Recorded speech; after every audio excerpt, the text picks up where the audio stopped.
In the village of Bethany, there was a man named Lazarus, and his sisters were Mary and Martha. One day, Lazarus became very sick, to the point of death. So the sisters sent word to Jesus. Lord, the one you love is sick. The one that you love is sick. The one you love is sick. Jesus, the one you love, is unemployed. Jesus, the one you love, is depressed. Jesus, the one you love, is still single. The one you love is getting a divorce. The one you love is grieving. The one that you love is confused, Broken. Broke. lonely, Angry. Tired. Jesus, the one you love, is sick. When he heard this, Jesus said, This sickness will not end in death. If you would have been here, No, it is for God's glory, so that God's Son may be glorified through it. my brother wouldn't have died. Now Jesus loved Martha and her sister and Lazarus.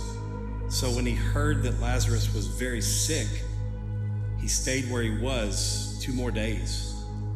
Now Jesus loved Martha and her sister and Lazarus. So when he heard that Lazarus was sick, he stayed where he was 2 more days.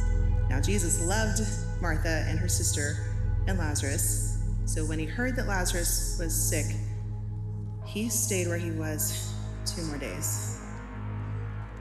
He stayed where he was 2 more days. He stayed where he was 2 more days. 2 more days. 2. He loved them, so he stayed where he was. He loved them, so he didn't react or respond. He loved them, so he didn't move. He loved them, so he didn't come when they wanted him to come. Lazarus in the Greek literally means God has helped, or the one who God helps. So what if God shows his love sometimes by what he doesn't do? Doors he closes. What if sometimes the God who loves you is silent? He went on to tell the disciples, Our friend Lazarus has fallen asleep, but I'm going there to wake him up. His disciples thought he meant natural sleep, so he told them plainly, Lazarus is dead, and for your sake, I am glad I was not there, so that you may believe. But let us go to him. On his arrival, Jesus found that Lazarus had already been in the tomb for 4 days. 4 days. now according to Jewish custom, they believed that a spirit could return back to its physical body within 3 days. But here we are, day 4. With no possibility of hope, no sign of a resurrection. Just a dead situation. Many Jews had come to Martha and Mary to comfort them in the loss of their brother. When they heard that Jesus was on his way, Martha ran to meet him, but Mary stayed home. Lord, if you had been here, my brother, the one you love, Lazarus, would not have died. Jesus, Lazarus is dead. We've loved you. We've believed in you. We've trusted you. We've housed you and gave you a place to rest from your travels.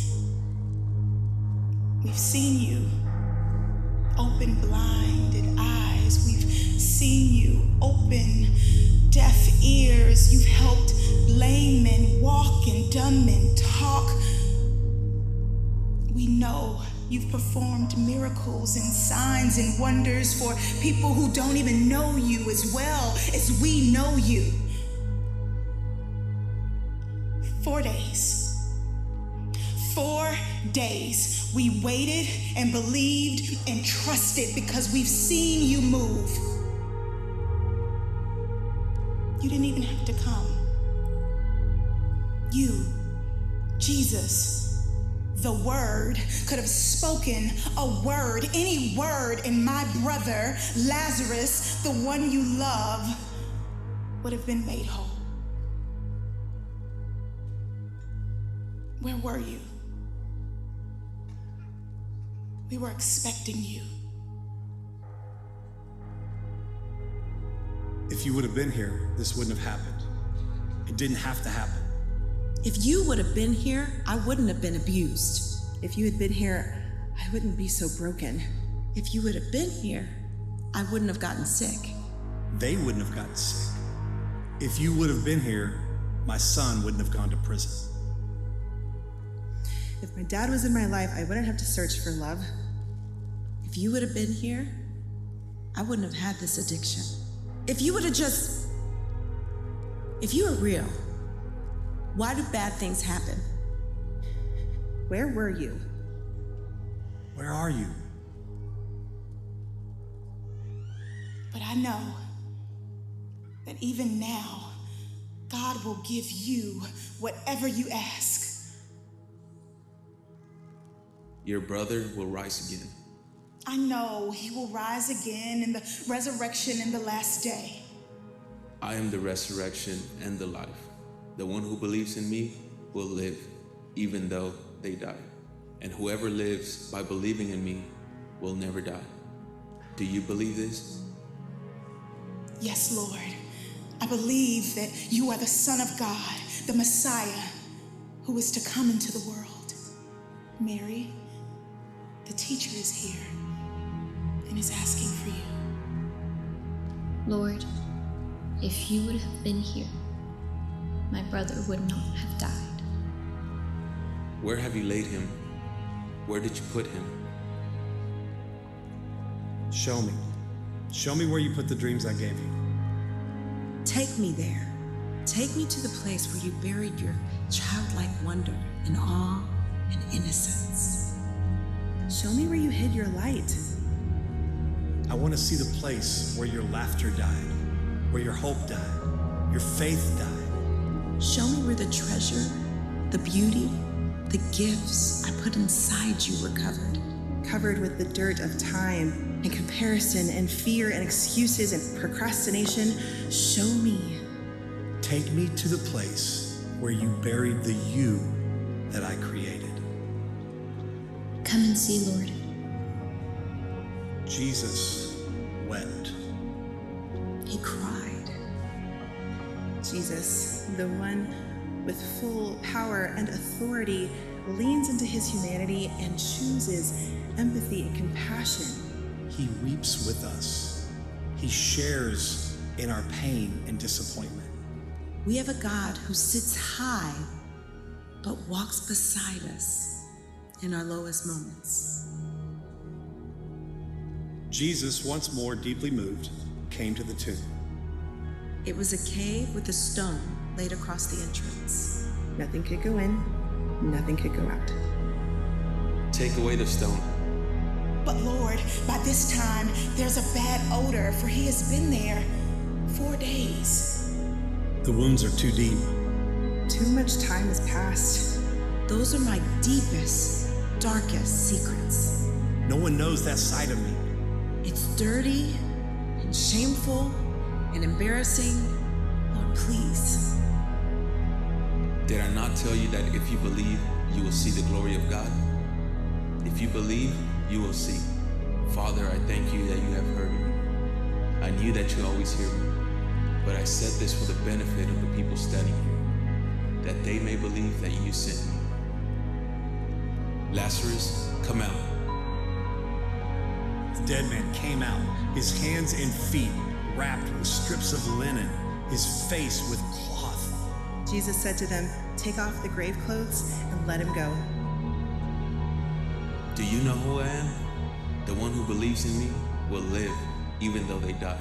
And whoever lives by believing in me will never die. I am the resurrection and the life.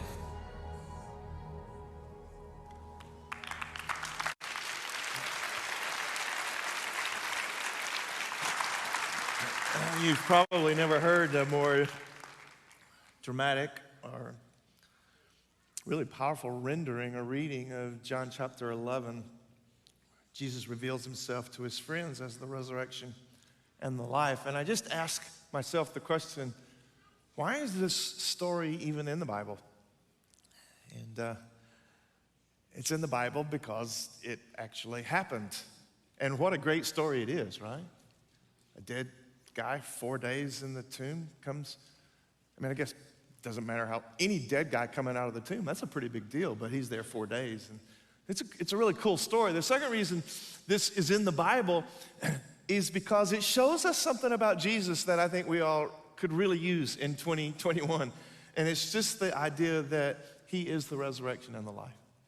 Something wonderful about Jesus. And then the third reason this story is in the Bible is because it tells us a whole lot about ourselves, and especially how we face our worst moments, our most difficult moments, and really how we can face those moments with hope and with strength. The main idea of this story is that Jesus wants to invade our lives. He does not want to be at the edge of your life. He wants to be in the center of your life. He is offering us a chance to thrive in his love and power, his resurrection. He's offering us that moment. Monday night at TYA, Trinity Young Adults, Rod preached this incredible sermon just about beholding Jesus. Oh my goodness, what a week it's been at Trinity. Every gathering, the presence of God has just come in like a cloud, whether it was Monday night or Tuesday night prayer or Wednesday night students, high school students. God has just been visiting us in profound ways. But Monday night, Rod preached this sermon about beholding Jesus, and I loved his definition of beholding Jesus. He says, to behold Jesus is simply to see him clearly. Oh, I like, and then he added this quote. He said, if we could just see Jesus clearly for who he actually is, 10,000 problems would disappear. I think that's true. If we could see Jesus clearly, how many of you know we would not be as distracted as we are, as disturbed as we are by all the things that are going on around us? Just seeing Jesus does something powerful and wonderful to our lives. And that's why I love this story, because it's really a story about seeing Jesus clearly. It's a story about beholding Jesus. The highlight of the story, the climax, is in verse 25, when Jesus said, I am the resurrection and the life. He who believes in me, though he may die, yet he shall live. Do you believe this? And then it wasn't enough for Jesus just to say it. He literally proved that he was the resurrection and the life by calling dead Lazarus out of the grave. And so he validated his claim through this resurrection. I love that he uses the phrase, I am, because that is a not very subtle, particular way that Jesus is making himself known. I mean, in the book of John, Jesus uses that phrase at least 7 times to say something powerful about his own life. I am the bread of life. I am the way, the truth, and the life. I am the light of the world. You know, he's using that. And every time it's like a spectacular language. For Jesus to say of himself, I am, it's his intense effort to get people to see who he actually is. And some of you probably know that the phrase I am goes all the way back to Moses. Because, you know, finally, Moses says, okay, God, I'll face Pharaoh and I'll set all of your slaves free, the children of Israel. I'll bring them out of Egypt. But I just need to know one thing. What is the name of the God that I'm represented? How do I tell Pharaoh, you know, whose name is the God that I'm going to represent? And from the fire in the bush came the voice that said, just tell Pharaoh I am. I love that. Just tell him, I am. Just tell him that. And I love that name because this is not a God who used to be. Neither is this a God who will someday be. I mean, he is the God of the past. He is the God of the future. But I love the part of his name that is like, I am God now. Whatever your situation demands, whatever dilemma you are currently facing, whatever problem seems to overwhelm you, this is the I am, who is our strength and our solution. He's like, I am your way out of this. You see? The tension of a revelation is always the question that he tags at the end. I don't even know if he takes a breath there. He's like, yeah, but I need to know, do you believe this? Do you believe this? What a great story it is. It's a story contextualized by love. There's this emphasis. It's right there in verse 5. Now, Jesus loved Martha and her sister and Lazarus, and that's the reason they felt so comfortable reaching out to Jesus, sending for Jesus when Lazarus became sick, because they knew for sure Jesus loved them. And can I just say, this is always the basis. It's never your performance. It's never your merit. The basis for coming to Jesus when you're in trouble is to know that he loves you. This is the basis that we have reason to send for Jesus when we need help. Come on, somebody. His love is enormous. But not only is this story contextualized by his love, it's dramatized by unmet expectations. You ever had any of those? Unmet expectations? I guess if you're a Cowboys fan, you know exactly what I'm talking about. They expected Jesus to do something because Jesus loved them.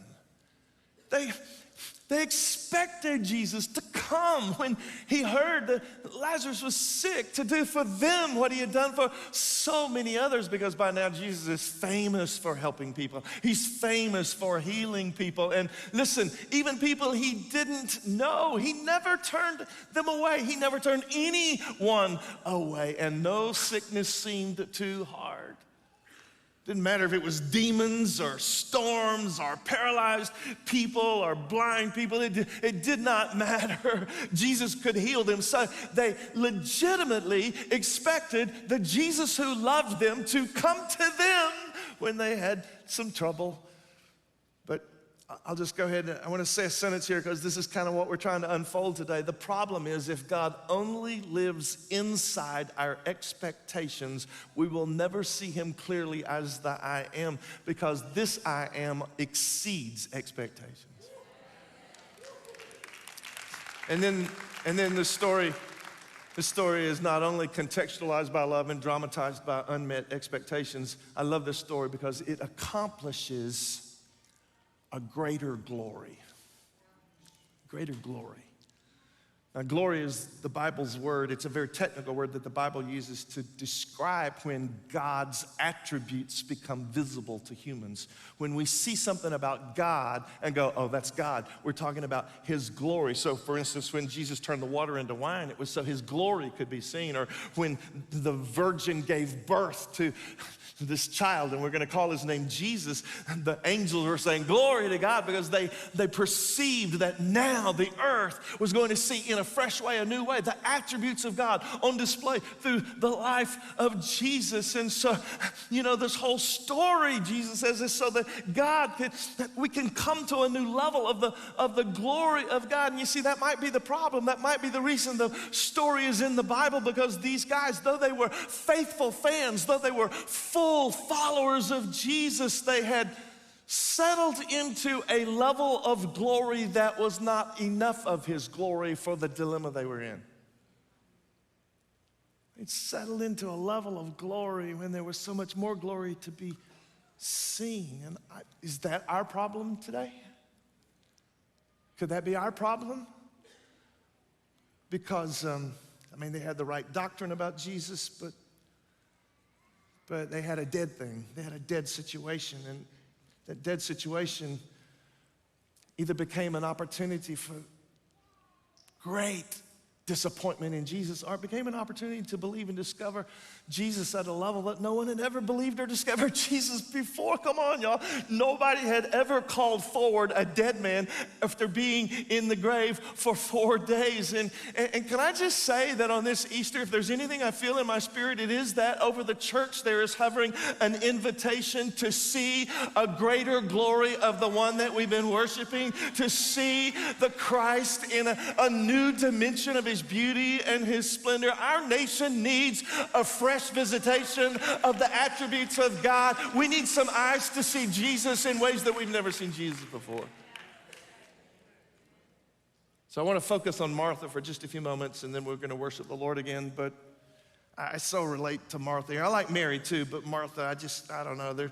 I just connect to her. There are 3 things I think that she does that really lead to the resurrection revelation, the greater glory. And the first thing she does in the story is she deals with her disappointment. She deals with her disappointment. Every day, I mean, they sent word to Jesus every day. They're sending somebody to look out the window. Is he coming over the hill? Can we see him coming now? And yet Jesus, he doesn't show. Jesus doesn't appear. I mean, not even for the funeral. He doesn't come. And so when Martha finally gets word that Jesus is going to come visit them again, because he's a frequent visitor to their house, when we hear that Jesus is finally approaching, she breaks Jewish tradition. Not Jewish custom was that she should stay in the house for 30 days after a loved one has passed away, just to mourn, just to show how sad she is. So Mary is staying in the house, this time, obeying the Jewish custom, but Martha, I don't know what, I mean, she's hot, she's bothered, you know. And she runs, when she hears Jesus is coming, she runs out of the house. And I wish we had an audio of this conversation, because I don't even know the inflection that she used or how to imagine the inflection, but I'll just read you the verse and you can imagine the tone of her own voice. She says, "Lord, if you had been here, my brother would not have died." And that feels to me like such a legitimate complaint. How many people do you know around you? I mean, maybe even in your own heart, in 2021, it's just, we approach God exactly like this. Lord, if you're the Lord, why did we have COVID? Lord, if you're the Lord, why so much tension in our land? Lord, I mean, where were you? Why didn't you come? Why? I needed you, Lord. How can you say you love me and not show up? If you had only been here, things would turn out different. And commentators seem to agree that the disease that killed Lazarus was a bad one. I guess any disease that kills you is a bad disease, but it was a progressive disease. He lost a little more dignity every day. It was a little bit worse. And so in my mind, day after day, Martha is caring for her brother and praying her prayers. Oh God, heal my brother. And she's sending her friends and her supporters, her small group, sending to the window to look for Jesus, because she's just certain that any minute now the Lord who loves her is gonna respond and come and heal her brother, but he never does. He doesn't come. I don't know if you have a DWD list. Beck and I have a pretty long one, DWD, deal with disappointment list. Do you have a deal with disappointment list? I'm not going to tell you everything on that list, but one of the big ones is when Beck's mom was diagnosed with Alzheimer's. And oh my goodness, some of you remember we had never gone out on a limb in faith the way we went out for Beck's mom to be healed of Alzheimer's. I mean, we didn't know of anybody that had ever been healed of Alzheimer's, and we were convinced, we felt like we had a word from the Lord that she was going to be the first one healed of Alzheimer's. And we prayed and we fasted. We flew her all out here to Trinity Church because we were seeing a lot of people get healed, and we flew her out here and we laid hands on her and prayed for her, and we were so certain she was going to be healed. But she just got worse and worse and worse. She lost her dignity. God, if you had been here, right? I remember the video clip. It was kind of famous for a while around here at Trinity Church. My my dad's last Father's Day sermon, because when he preached that sermon, he knew that he had cancer, and yet at the time that he preached, we were really optimistic. But I remember under such anointing, he preached, and he said, if I live, I live. I can't imitate my dad. He's got a really gravelly voice, but if I live, I live. If I die, I die, but I believe the Lord. And we were cheering and clapping, and I was sitting there thinking, man, you're preaching under such anointing, but you're not gonna die. You got the best doctors in the nation, and you're the best person I know. And besides that, I need you. I don't want to do life without my dad. And God loves you, Dad, more than anybody, but my dad died. I changed diapers of the most dignified man that I've ever met. Lord, if you had been here.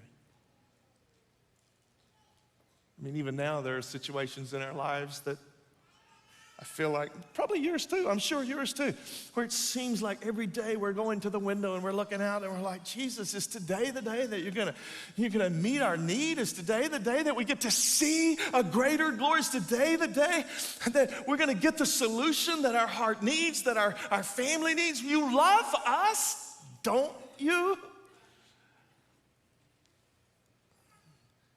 And I'll just say, if you never have had an episode like this in your life, can I just prophesy? I know Cindy's here, but every once in a while I'll just prophesy.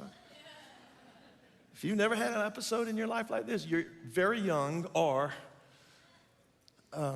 living in denial, I'll prophesy, you're gonna face a day like this. God, if you had been here, I wouldn't have been abused. If you had been there, my marriage would have succeeded. If you had been there, my child wouldn't have died. If you'd have been there, my career would have worked out a whole lot better. And so it's not just Martha who has to deal with disappointment. I'm trying to connect our hearts to hers. All of us have to deal with disappointment.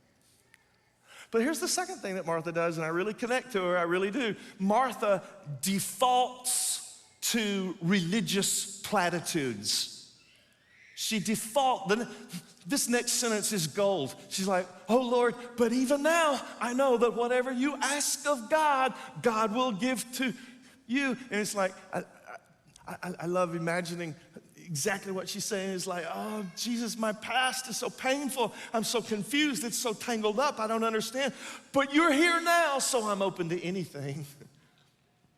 And Jesus, such authority, so simply, he says, your brother will rise again.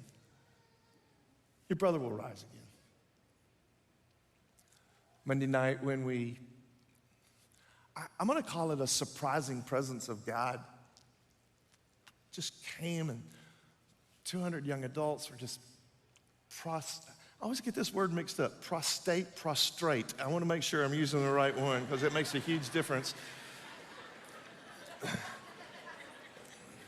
These 200 kids were laying on the ground. I won't even use the word there. They were laying in the presence of the Lord. Thick presence of God.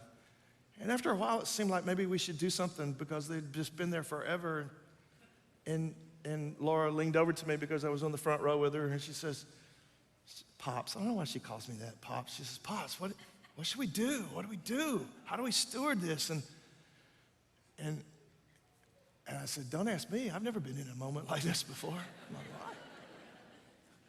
But I remember saying something like this. I said, I just know that if we touch it, we'll put an old wineskin on it. So just leave it alone. And by the way, we witnessed, those of us who are old, we just witnessed the most beautiful evolution of young adults stewarding a holy moment. I mean, they figured it out, y'all. They figured out what to do with it. But here's the point. Here's the reason I'm telling this story. Here's the point. Martha was a Texan. If she wasn't a Texan, she was raised somewhere in the Bible Belt. Because when God wanted to do something new, when God wanted to do something heavenly into the earth, when God wanted to reveal himself with a greater glory than they had ever known, she defaulted to a religious platitude. She put an old wineskin on it. This is what Martha said. She's like, I know. I know he'll rise again in the resurrection at the last day. I studied that at the Wednesday night Bible study. I've heard at least 3 or 4 sermons on the idea that someday we're gonna all rise again. I know.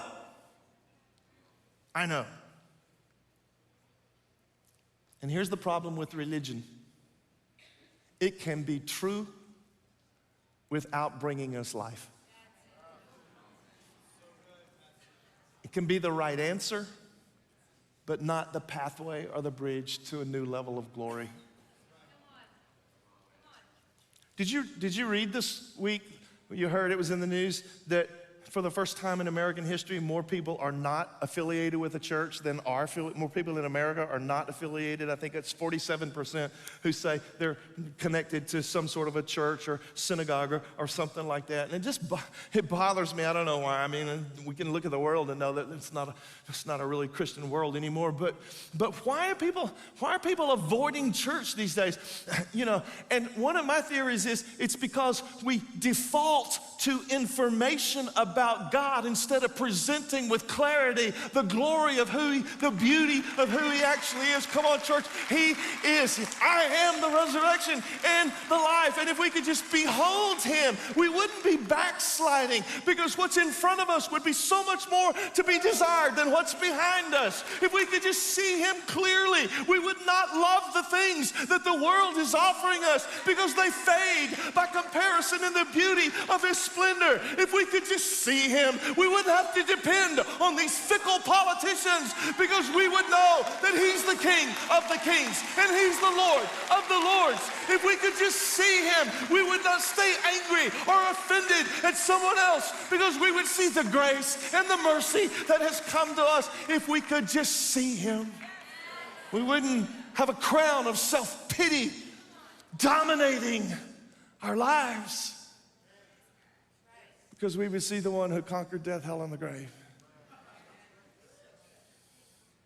I think Americans are not so invigorated with church because there's not that much Jesus in the church. We aren't invigorated with Jesus because those of us who represent him so often default to religious answers. We rehearse the religious protocols instead of hungering for the new level of his glory. We put our faith in someday when the kids are grown, or someday when I get married, or someday when I divorce, or someday when I get a job or a better job or a house or a better house or a few more dollars, then I'll find the life that I've been longing for. But I've come to preach on this Easter that Jesus is the I am God. He wants to invade your life now. This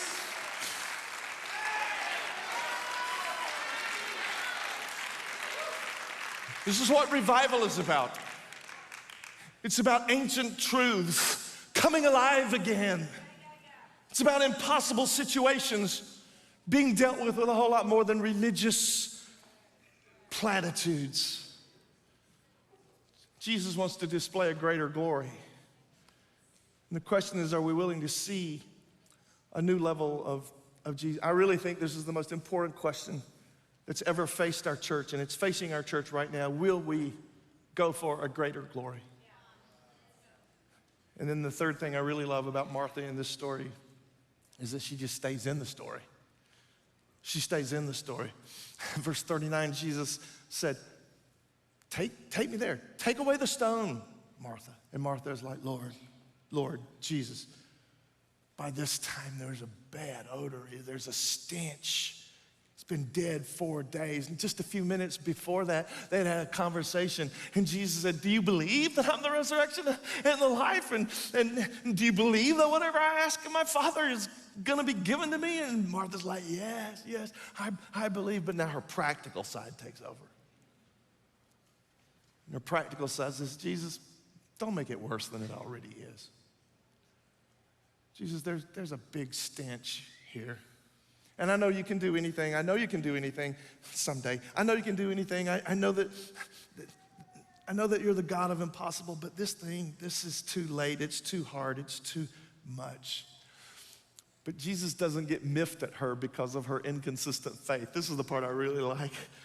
Jesus says, no, let's just keep this story going a little bit more, because church, his passion is to show you who he is. And I love a God who is willing to push past my inconsistent faith and break off the limitations that I try to keep it. But can I just ask you, did it stink? I don't know. Did it stink when the stone rolled away? I don't know. But does it matter? Did it stink? Did it matter that it stunk? Because the minute Jesus called Lazarus out of that tomb, all that confusion and disappointment and heartbreak, it just went away. When Lazarus came stumbling out of that tomb, people saw Jesus in a new way. And guys, there are so many people in heaven today because Jesus showed himself as the resurrection and the life. He took Lazarus right out. I mean, the Bible talks about how many people, because of that testimony, accepted Jesus. And I've come today to ask you to stay in your story. Listen, this is not a time to quit. Here's Martha's part. Martha's part was take me there, roll the stone away. And come on, think about it. If this is a God who could call a dead man 4 days dead out of the tomb, don't you think with his little finger or breath or something, he could have rolled the stone away? He could have handled a stone, y'all. But you see, he only shows his glory to those who will participate with him. He gives us an opportunity. He gives us an opportunity to make faith decisions and choices. And I love this story, but guys, we're not here to celebrate the resurrection of Lazarus. We're here to celebrate the resurrection of Jesus. And I'm just so thankful, aren't you? I'm so thankful that he died on the cross, he shed his blood to pay for my sins. And then he rose again, which is the proof that he did pay for my sins. It's like, this is the payment. The resurrection is the receipt for the payment. And I like that his name is Resurrection and Life. Because we've been spending all year almost talking about the kind of life that he wants to give us. He wants to give us an abundant life. There's a thief that wants to steal and kill and destroy, but Jesus come that he might give us life abundantly. He wants to give us eternal life. He wants to give us a life that rules and reigns. I'm just here to preach that the resurrection is a gateway into a level of freedom and really a way to deal with our disappointments. And we have a whole lot more to offer than religious ideas and moral teaching. I'm just saying he really is the resurrection and life. And I'm just trying to imagine what my life would be like if the resurrection had not come to my life. I'm not talking about the first time I got saved when I was 4 years old. I'm talking about through the journey of my life, the resurrection has come over and over again to aspects of my life. I'm so thankful. I would not be married to Beck if the resurrection had not come to our marriage, because it was a dead marriage. I wouldn't know the joy of leading a church like this, because my whole identity, my whole affirmation had been in baseball. And I'm so thankful the Lord just raised me up out of that. I wouldn't know anything about loving people of a different race, because my grandparents, they taught me some deadly things about trying to love people who were different, who had different skin color than I did. I'm really glad God raised that up. If the resurrection hadn't come to my life, I wouldn't know anything about peace or trust or generosity or love, because really the opposite of those things were what seemed to be dominating my life. But the resurrection came. I am the resurrection and the life, and the resurrection frees us. It frees us. I mean, roll the stone away. The resurrection frees us from all the things that make us dead. Would you stand together, please? We're going to worship the Lord for just a few moments more, and then I'm going to have a closing prayer.